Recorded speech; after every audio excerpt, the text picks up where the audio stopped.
Yang berikutnya, nah ini kontraindikasi bekam. Orang-orang yang tidak boleh dibekam. Yang pertama, pasien dengan keluhan anemia atau kurang darah. Ingat, anemia tidak sama dengan hipotensi.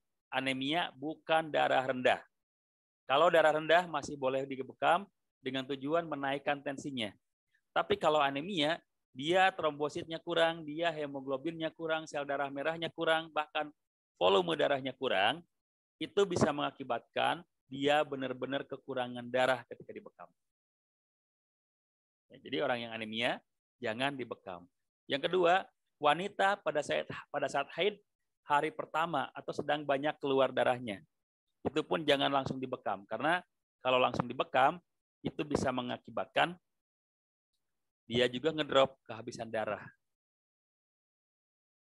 Yang ketiga, wanita hamil pada trimester pertama. Kenapa tidak boleh dibekam? Karena pada trimester pertama itu, 3 bulan pertama, kondisi janin sedang benar-benar membutuhkan nutrisi. Dan biasanya nutrisi itu dialirkan oleh saluran darah kita, oleh sistem peredaran darah kita. Ketika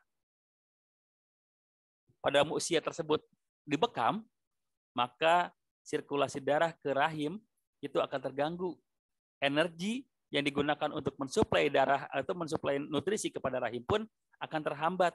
Maka kemungkinan si janin tidak mendapatkan suplai nutrisi secara sempurna. Makanya pada trimester pertama jangan langsung dibekam. Tunggulah 3 bulan kemudian. Setelah 3 bulan kedua, itu pun boleh dibekam hanya di titik-titik yang tidak bersentuhan dengan rahim. Boleh di titik lain, tapi yang bersentuhan dengan rahim jangan. Ingat ya, yang bersentuhan dengan rahim jangan. Kenapa? Tadi khawatirnya mengganggu suplai nutrisi kepada janin. Kalau untuk pada wanita hamil, sedang wanita hamil. Ya. Kemudian pasien yang baru selesai makan, tadi ya sudah dijelaskan ya tentang pembagian energi. Yang kedua, pasien dengan keluhan hipertensi maligna, jadi hipertensi yang sekaligus, itu juga sudah kita jelaskan tadi. Pasien yang terlalu tua. Pasien terlalu tua di sini bukan dilihat dari usianya secara angka saja, tapi dilihat dari kondisinya. Jadi tua secara kondisi, bukan tua secara angka umur. Kalaupun baru 40 tahun, atau mungkin awal 30 tahun, tapi kalau kondisinya tidak memungkinkan dibekam, jangan dibekam.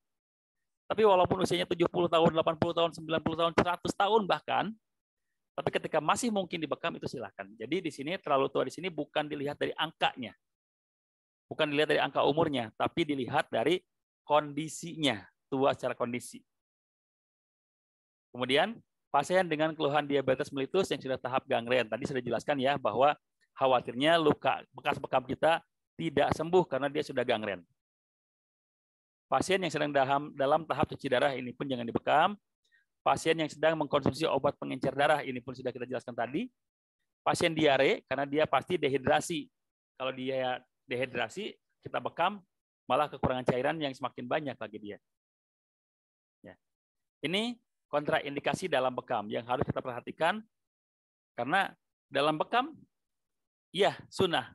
Dalam sunnah terdapat kejayaan. Tapi kita harus proporsional. Jangan mentang-mentang bekam ini sunnah, kita melakukannya tanpa ilmu. Kita melakukannya tanpa diagnosa. Karena yang namanya proses pengobatan, itu diwajibkan kita punya ilmu dulu sebelum melakukannya.